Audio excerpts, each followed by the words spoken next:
Hello and welcome to the sixth Southern Art Exhibition interview. I'm here with Sally Goodden. Hi, Sally. Hello. And yeah, why don't you introduce yourself? What medium do you work in? How long have you been an artist? All of that. Okay. So yes, I'm Sally and I've been painting all my life basically. So as soon as I came out of school, I went to art college in Southampton, so local to Southern Nature. Brilliant. And then I was studying scientific illustration there. And then I carried on up to London to Middlesex Uni and did a BA honours in scientific illustration. So that was all very detailed illustrations that I was doing for scientific books and natural history field guides and all that kind of thing. And then I've just carried on from there. I've had a break from art along the way where I went traveling, got lots of experience and inspiration from traveling. And now in the last 9 years, I've started up my business painting quite differently away from that illustration style and more into my big, energetic, loose style that I enjoy and have been doing for quite a while now. Brilliant. And where do you find yourself today? Where am I zooming you from? So I'm at home. I've been pushed out of my studio because my husband is working from home. So he's more important than I am. He's got 3 big computer screens to fit in a large space. So I'm in a corner of the living room that I now use for everything to do with my art and set it up so that it looks like it's my studio, but no, not really. That's between you and me. And I suppose, what was it? Like you say, you've been painting forever. Yeah. Why do you find it so like brilliant? And so why do you love to do it? It takes you somewhere else, I think. It takes you away from the normal ways of doing things and normal life, where you can sit and focus totally on something else. And I go off into my little nature world, which I love, and colour. And I just find it a really lovely way to spend time, and it's just something that's always driven me, and since being a child it's just been my little happy place, really. Yeah. And you mentioned obviously that love of art has led you to lots of travels. Yeah. I was just wondering sort of whereabouts, what places inspire you most? So places that I was working in and traveling in were all over. I was really inspired by the Middle East. I love the colours, the patterns, the kind of culture there as well. I would say, actually, having done all that traveling, the places that really inspire me are back in the UK. And it's funny that can often Yeah. happen, I think, when you go traveling, you come back and you think, actually, this is home, but I needed to do that. And I just feel so at home, I suppose, in Britain with all the seasons that we have. I just think you can't beat a beautiful summer's day in England. And where I live now in Chandlersford, near Winchester, there's so many beautiful walks around here, and it's full of inspiration. So that actually, despite all that travelling, that's what really inspires me, is being back in the UK. Awesome. And what would you say you're really proud of in the course of your career? I would say I'm most proud of being able to raise a family and run my business at the same time.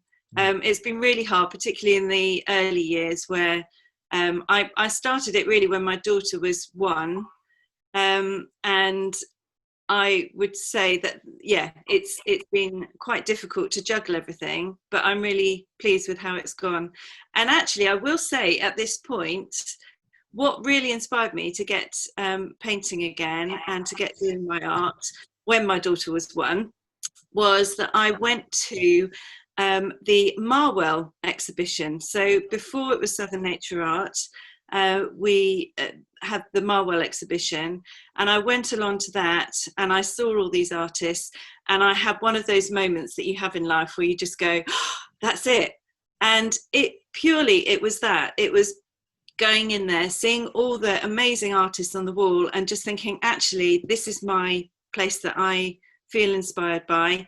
And that's what really started me being determined with really young kids to get going again and to create my art business. So it actually does, the roots come from where Southern Nature Art came from as well.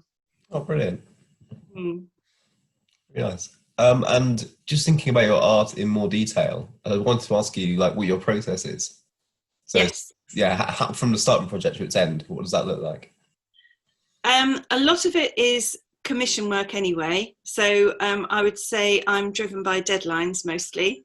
If I do have time to do stuff for myself where I can produce work to then put in exhibitions, it's usually if I just see something and I'm inspired by it.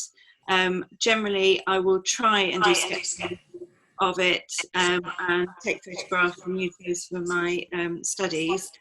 Once I'm happy with my composition, I'll put it on, well, for example, watercolour paper. I use lots of different mediums, but generally watercolour is a favourite.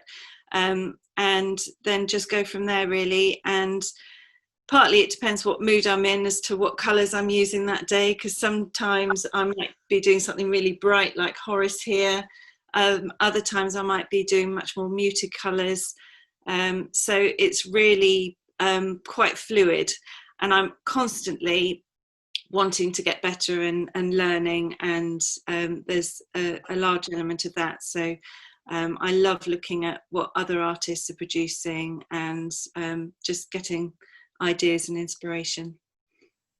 Brilliant. And you say you love your bright colours. That's obvious from the work. Yes. So have a look at some of your pieces now. Yeah. Right, share my screen. Yeah, Yeah. I love it. It's brilliant. So with this one, I used watercolour as I always do, and I used ink, but I also used Brusho, which I'll show you here. This is a little pot of Brusho, and if I try and show it to you without it all pouring out, this is actually a green, even though it's orange in the pot. It's called leaf green, and it was originally developed as a clothes dye, and artists have started using it more and more.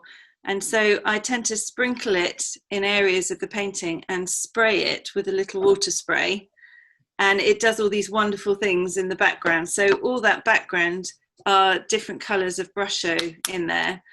And then I'm using watercolour and Indian ink on there as well, and quite a bit of masking fluid that I've flung on there. Let's see another one. Oh yes, there's Hamish. So that was my first oil painting. I generally have always painted in watercolour, but I wanted to try something new. And this is using water-soluble oils, which are quite new. And I just loved being able to experiment with using it on canvas and playing with the colours. Some people say that I do paint in oils like a watercolour artist. But yes, that's Hamish. And actually I've got a cushion of him here. So yes, I do make different, I've got lampshades and cushions and tea towels and things of my designs. Yeah, that's great. You catch the emotion really well in that one, I think. Yes, I have fun with that one. I like shaggy animals. You've got two rather lazy here. I'm this commission piece, am I right? Yes, that's right. This is my most recent commission, actually. And they're just two beautiful bassets. And she wanted the main colours to remain the same, but just something about their energy and pizzazz in there as well. And so I was working very closely with her to try and get that right. But yes, I love to do pet portraits. It's really how my business started. When I was first starting out like this, was doing traditional pet portraits and then going into this much looser style as people saw my other work and they wanted their pets done in the same way. I suppose it's something really special to have a picture of a pet, isn't it? Yes, people love it. You get so attached to your pet, don't you?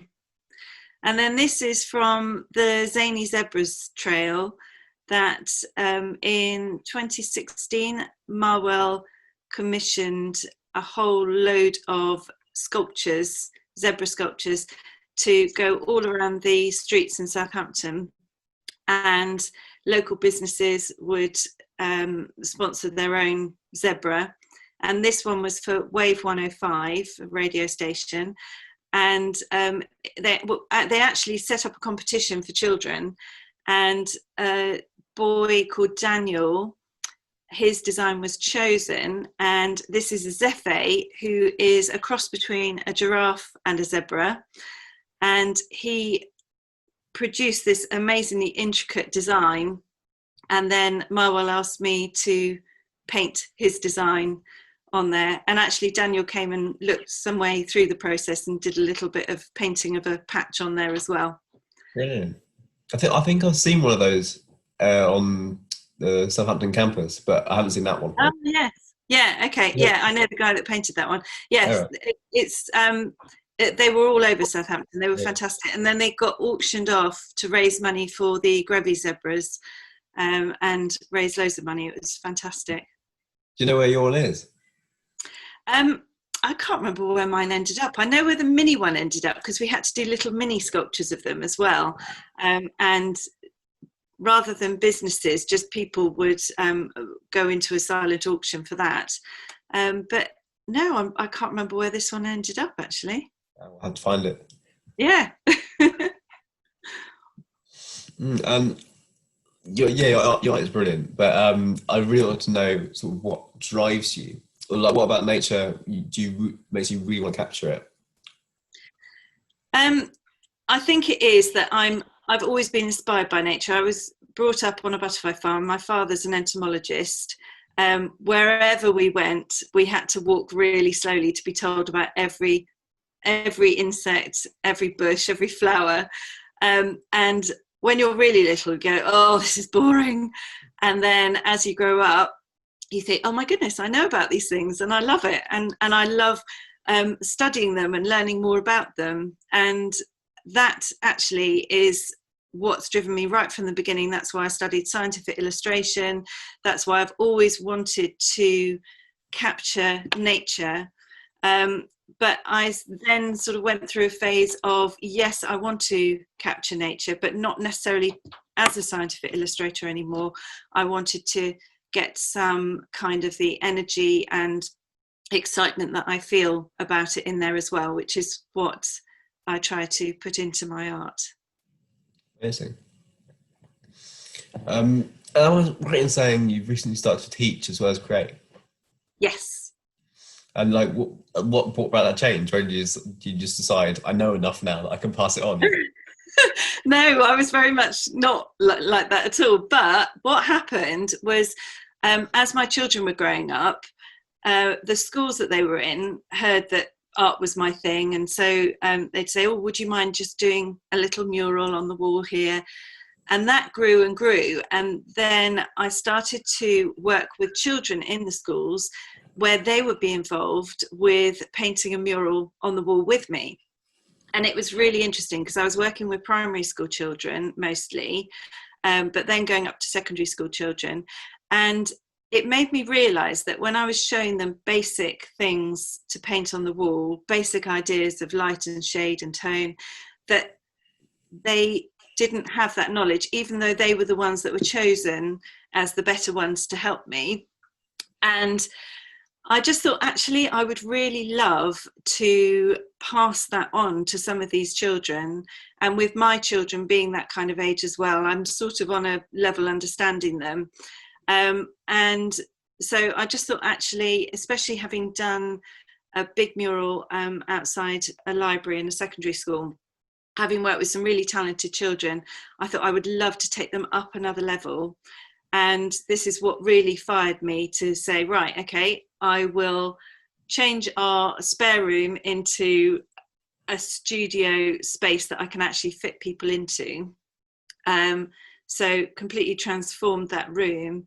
And I can now fit 5 children at a time around the table really comfortably. and I have them in for after school art classes. We have loads of fun doing it. It's brilliant. Sometimes we paint outside if it's nice weather. And I also do holiday workshops as well. I do a 9 till 3 workshop day, where the children go from a blank piece of paper to a finished, generally it would be, well, I do both. I do acrylics or watercolour, but generally it would be a pet portrait or an animal portrait of some sort, that they've used watercolour, brush show, masking fluid with, and they produce amazing results. So I get a real buzz from doing that. I love doing it with them. And yeah, since COVID, which you probably were going to ask, it's all had to go online. So I'm no longer teaching them in my studio, but I do Zoom classes online, and I've also started doing pre-recorded tutorials where they can pause it, take their time, then carry on, and then we have one-to-one Zooms afterwards to have feedback. So that's been going really well as well. But yeah, I miss having them in the studio. Well done for carrying on. It's good. Thank you. You carried on because you love it, and I was wondering, like, if you go into more about what you love about it, like why is it so special for you? Working, teaching people. Yeah. It is when you see that little spark and that little, oh, I realise, and I see real improvements in people as well, where they'll start off very tentative and feeling, actually, I'm not sure about this. I don't want to push it too far in case I go wrong. Now, in my small groups, they are very encouraging of each other, and that really helps, and they get inspired by each other. So someone will paint something, and then someone else will look at it and go, oh, yeah, that's a really good idea. I'm going to put that in my painting. And there's very much that atmosphere there. And that was something that as a child I really wanted. I remember as a teenager wanting some kind of extra class, and I joined this amazing watercolour artist. He was brilliant, but all the other people were retired. So I was this teenager amongst retired people, and all that way back I thought one day I would love to teach someone like me in an atmosphere where there are other people like me. And this is what we end up doing. So the children all bounce ideas off each other, and they are really improving. They're learning about light and shade and tone and colour, and they're not holding back so much now. They're quite happy to just really go for it. And it's a great thrill. I'm loving it. Brilliant. I can tell. You done, obviously, how could you not? And I was sort of wondering. Sorry, you broke up there. No, as an artist, how has your life been affected by lockdown? Like, obviously, there's been challenges, but maybe there's been opportunities as well. Like, why don't you tell us about that? Yeah, it's at first I couldn't even paint. I felt paralysed. There were all the worries of the world around us, of vulnerable grandparents, all of that, and I suddenly felt that I couldn't do anything. I had complete block, and I think a lot of artists felt the same.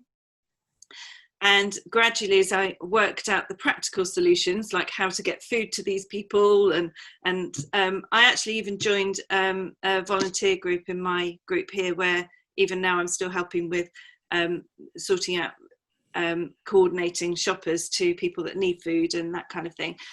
That really helped me because I felt I could do something. Then the art started flowing again.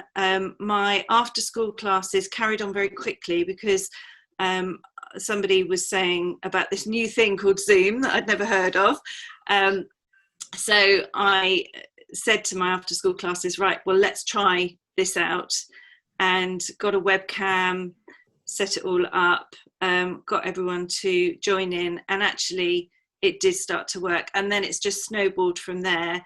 And a lot of them have felt comfort from being able to carry on through lockdown.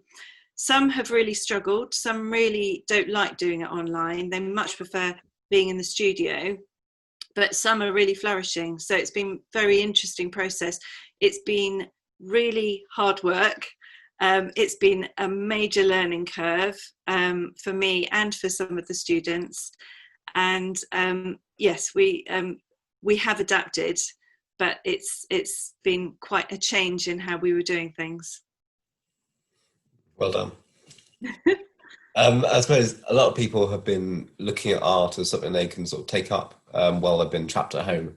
Yes. I mean, what advice you'd have for somebody who's just starting out, either just as a hobby or maybe like professionally as well? Yeah.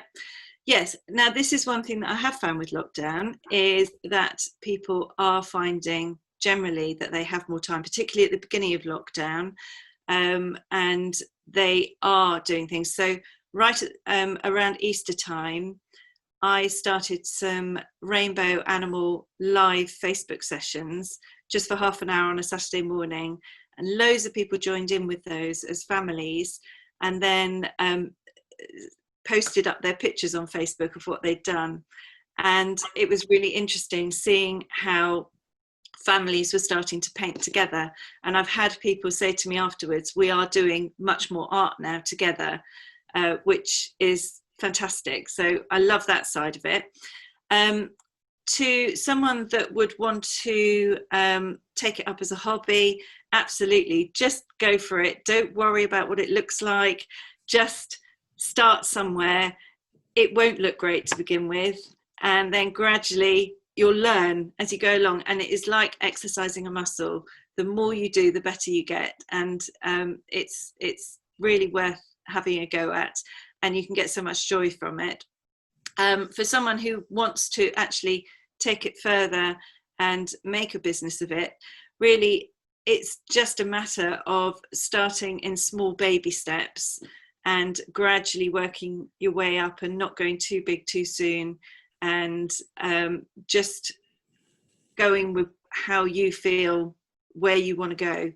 And this is what I've found is sometimes you've got all these ideas in your head and you just want to get on with it.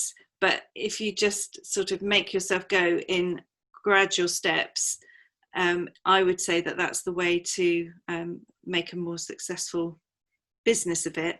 But do it for the sheer joy as well. Brilliant, thank you. Yeah, that's everything I want to ask. It's worth mentioning, of course, you've got a new website, which is exciting. And Southern Nature have a new website as well. So definitely checking both of those out if you've got free time. Yeah, I will have a look definitely after this.